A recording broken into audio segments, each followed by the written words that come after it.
Hello, everyone. Welcome to the February edition of 31 Days to a More Effective Compliance Program. Over the next month, I'm going to take a deep dive into the role of human resources in fully operationalizing a best practices compliance program. Each day, I will pick up one topic with three key takeaways which you can utilize to improve, enhance, or upgrade your compliance program. This series of 31 Days to a More Effective Compliance Program is a production of the Compliance Podcast Network. Executive compensation and compliance incentives. In a 2015 New York Times article, Gretchen Morgenson, which was entitled Ways to Put Your Boss's Skin in the Game, it dealt with a long-standing question about how to make senior executives more responsible for corporate malfeasance. Her article had direct application and implications to compliance programs and compensation for senior managers tied to compliance. She said that the issue was whenever a big corporation settles an enforcement action with prosecutors, penalties level in the case, which of course can be enormous, they are usually paid by the company's shareholders. Yet with the people who actually did the deeds or oversaw the operations rarely so much have to open their wallet. Now, we do have to acknowledge this recently changed with regard to Wells Fargo with the OC proposed order of 6 top executives paying multi-million dollars. The former CEO, John Stumpf, has agreed to a fine of $17.5 million, but the others have indicated they're fighting this and claiming that they were not responsible for the extensive fraud at Wells Fargo, or that perhaps others were equally culpable and it wasn't them. Nevertheless, this was, I thought, a very big change, certainly from the OCC. We will be interested to see if the Securities and Exchange Commission also follows suit in a meaningful way. Nevertheless, Gretchen went on to explain the economic phenomena of perverse incentives, wherein executives are encouraged to take excessive risks because they personally can profit for them so much, while others, all the while knowing they probably won't have to pay any fines or face any costly consequences of their actions. To help remedy this situation, the idea has come to the fore about senior managers putting, quote, skin in the game, end quote. There are 3 sources for this initiative.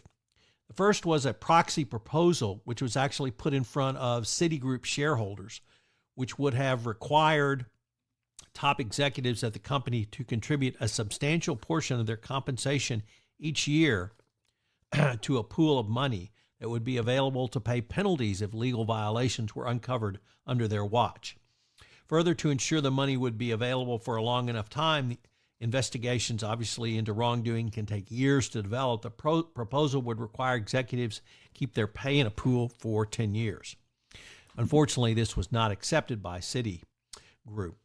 A second solution has come from William Dudley, and he carries weight as the former president of the Federal Reserve Bank of New York, who said, in the case of large fines, senior management and material risk takers would forfeit their performance bond.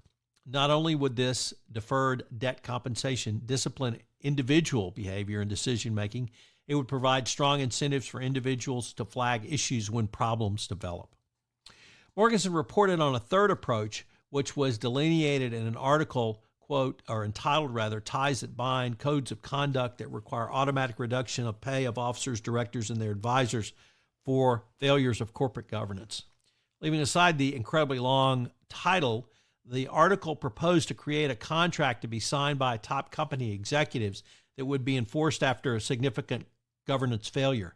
Executives would agree to pay back 25% of their gross compensation for 3 years before the beginning of improprieties. The agreement would be put into effect whether or not the executives knew about misdeeds within their company.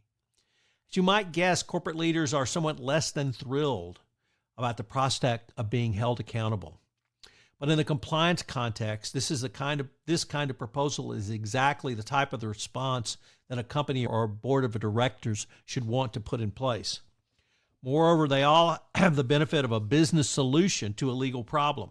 For those that might argue senior executives cannot or should not be held responsible for the nefarious conduct of others, they will readily take credit for the positive corporate aspects, even though they may not know much about it.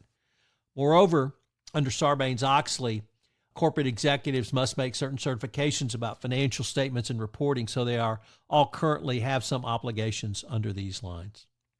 Finally, perhaps shareholders will simply become tired of senior executives claiming they could not know what was happening in their business, have heard their fill of employees, such as specifically John Stump at Wells Fargo, arguing it was rogue employees who went off the rails by engaging in bribery and corruption to obtain or retain business, and that they will no longer accept that leaders should not be responsible. So, what are today's three key takeaways? And the first one I'd ask you to think about is the perverse incentives. Obviously, corporate pay has gone through the roof. Multi-million-dollar packages are routinely given as base salary, but it's also this additional compensation where executives are compensated on a company's performance, where you might think that this would create a great incentive. It's actually a perverse incentive, because the incentive is to bring in as much money without doing business ethically and in compliance. And these proposals for some type of accountability by senior executives really speak to ameliorating this perverse incentives.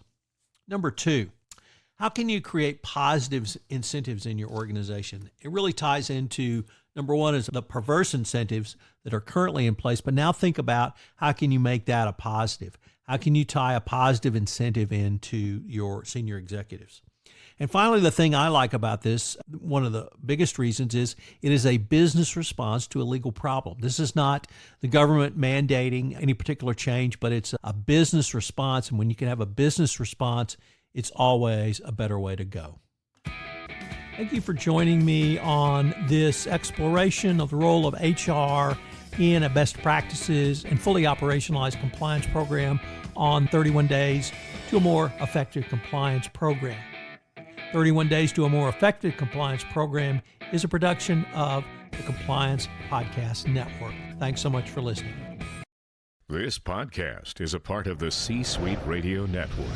For more top business podcasts, visit c-suiteradio.com.